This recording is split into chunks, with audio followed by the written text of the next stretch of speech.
నమస్తే welcome to 60 వినిస్ Suvarna bulletin details చూస్తే తెలంగాణ జాగృతి ఆధ్వర్యంలో కాసేపట్లో హైదరాబాద్ ఇందిరా పార్క్ వద్ద బీసీ మహాసభ ప్రారంభం కానుంది.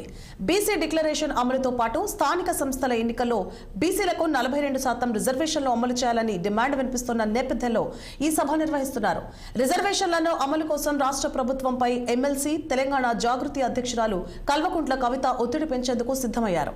ప్రముఖ సంఘ సంస్కర్త సావిత్రిబాయి పూలే జయంతిని పురస్కరించుకొని ఇందిరా పార్క్ వద్ద బీసీ సభను ఏర్పాటు చేశారు. కవిత పిలుపు మేరకు ఇప్పటికే వివిధ బీసీ ప్రజా సంఘాలు మహాసభకు సంఘీభావం ప్రకటించారు.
తెలంగాణ జాగృతి ఆధ్వర్యంలో కాసేపట్లో హైదరాబాద్ ఇందిరా పార్క్ వద్ద బీసీ మహాసభ ప్రారంభం కానుంది.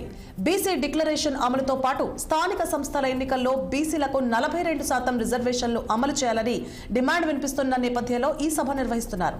ఇక రిజర్వేషన్లను అమలు కోసం రాష్ట్ర ప్రభుత్వంపై ఎమ్మెల్సీ తెలంగాణ జాగృతి అధ్యక్షురాలు కల్వకుంట్ల కవిత ఒత్తిడి పెంచేందుకు సిద్ధమయ్యారు. ప్రముఖ సంఘ సంస్కర్త సావిత్రిబాయి పూలే జయంతిని పురస్కరించుకొని ఇందిరా పార్క్ వద్ద బీసీ సభను ఏర్పాటు చేశారు. కవిత పిలుపు మేరకు ఇప్పటికే వివిధ బీసీ ప్రజా సంఘాలు మహాసభకు సంఘీభావం ప్రకటించారు.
సావిత్రి